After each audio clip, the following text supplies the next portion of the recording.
तालिबान का अफगानिस्तान पर कब्जा और उसके बाद मलाई खाने को लेकर बेताब तालिबान काफी परेशान है। कोई इधर से नोच रहा है तो कोई उधर नोच रहा है और सबसे बड़ी बात यह है कि खुद तालिबान के कई धड़े सत्ता की बढ़िया मलाई खाने के लिए झगड़ रहे हैं। ऐसे में तालिबान के लिए पंजशीर हेडेक बना हुआ है, जहां पर सालेह और अहमद मसूद की सेना को हराने का दावा किया जा रहा है और एक फोटो जारी की गई है जिसमें पंजशीर के गवर्नर हाउस के सामने तालिबान के बड़े नेता खड़े हैं। इसके साथ साथ पंजशीर में खून की होली खेलने पर तालिबान को ईरान ने सख्त अल्टीमेटम दिया है। इसी बीच एक बड़ी खबर आ रही है कि तालिबान और हक्कानी गुट में जंग छिड़ गई है, जिसकी वजह से सरकार के गठन में देरी हो रही है। अब ये सत्ता का संघर्ष हिंसा में तब्दील हो रहा है।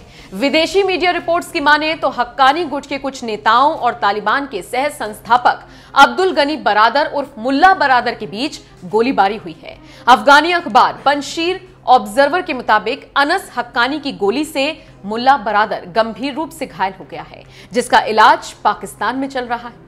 बताते चले कि तालिबान और हक्कानी गुट में बढ़ते विवाद को खत्म कराने के लिए ही पाकिस्तान के ISI chief lieutenant general Faiz Hamid को काबुल भेजा गया है, जो अभी भी पाकिस्तान के लिए बैटिंग कर रहा है और काबुल में जमा हुआ है।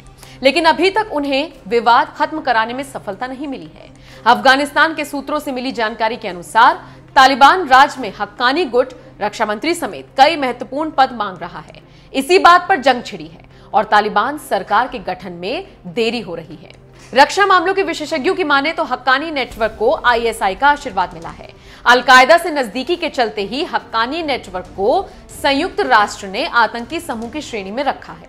ऐसे में तालिबान और हक्कानी गुट में विवाद को खत्म कराने के लिए आईएसआई चीफ फैज हमीद को काबुल भेजा गया है। आईएसआई अपनी पसंद के हक्कानी गुट के जरिए तालिबान सरकार पर अपना वर्चस्व बनाना चाहता है। मीडिया रिपोर्ट्स के मुताबिक फैज हमीद की काबुल यात्रा का मुख्य मकसद मुल्ला अब्दुल गनी बरादर, क्वेटा शूरा के मुल्ला याकूब, मुल्ला उमर के सबसे बड़े बेटे और हक्कानी नेटवर्क के बीच विवाद का केंद्र बने मसलों का समाधान ढूंढना है। ईरानी पत्रकार तजुद्दीन सोरोश ने भी अपनी रिपोर्ट में बताया है कि तालिबान गुटों के बीच गहरी दरार आ गई है। गौरतलब है कि अमेरिकी सेना की पूरी तरह से वापसी से पहले तालिबान ने घोषणा की थी कि मुल्ला बरादर तालिबान सरकार का नेतृत्व करेगा, लेकिन अब हक्कानी गुट के हिंसक विरोध के चलते सरकार का गठन नहीं हो पा रहा है। इस बीच ये भी खबर आई है कि हक्कानी गुट से बढ़ते विवाद के बीच तालिबान ने पंजशीर से अपने लड़ाके वापस बुलाने का फरमान जारी कर दिया है। वैसे भी पंजशीर में तालिबान को जानमाल का भारी नुकसान उठाना पड़ा है। तो आप समझ चुके होंगे कि क्यों तालिबान हक्कानी से झगड़ रहा है और इसका मुख्य कारण क्या है। अब देखना होगा आगे सत्ता की लड़ाई क्या कराती है।